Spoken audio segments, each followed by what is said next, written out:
Тілді өсімдіктер түрлі көбею жолдарын дамытқан. Бірінші жол – жыныстық көбею. Бұған өсімдіктің аталық және аналық мүшелері қатысады. Оның нәтижесінде генетикалық өзгерген ұрпақ дүниеге келуі мүмкін.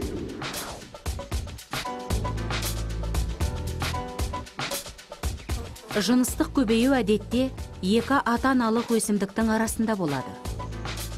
Бірақ кейбір ортада өсімдіктердің көбеюіне қажетті екінші сыңары болмауы мүмкін. Бұл жағдайда өсімдіктер тұқым түзу үшін өздерінің тозаңдары мен аналық мүшелері арқылы өздігінен тозаңдан алады.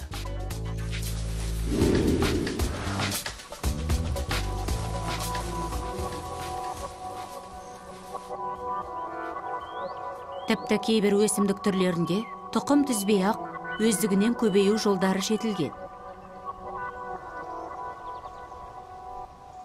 Бұл жыныссыз көбею деп аталады.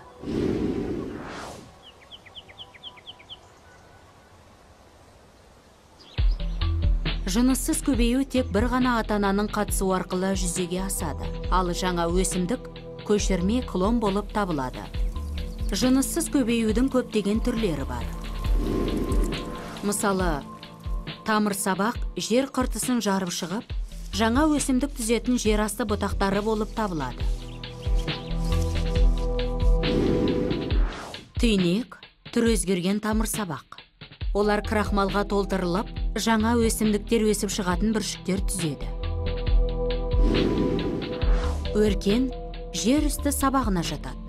Ол уақыт өте келе тамыр түзеді. Баданалар қыс бойы тыныш жатады. Бірақ көктем келісімен жылы ауа әсерінен жаңа өркендер түзеді.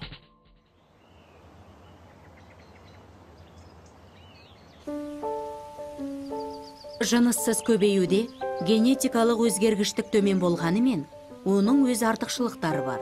Тек бір ғана аталық немесе аналық өсімдік қажет. Аталық немесе аналық өсімдік өзінің қоректік заттары арқылы ұрпағының дамуын қамтамасыз ете алады. Және мұндай өсімдіктер жақсы бейімделген орталарда ата-анадан генетикалық тұрғыдан аумайтын ұрпақтың өсіп шығу мүмкіншілігі жоғары.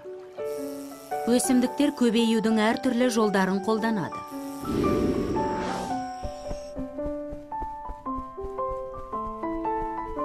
Олардың барлығы жер шарының түрлі түкпіріндегі өсімдіктердің өмір сүру циклын жалғастыру үшін қызмет етеді.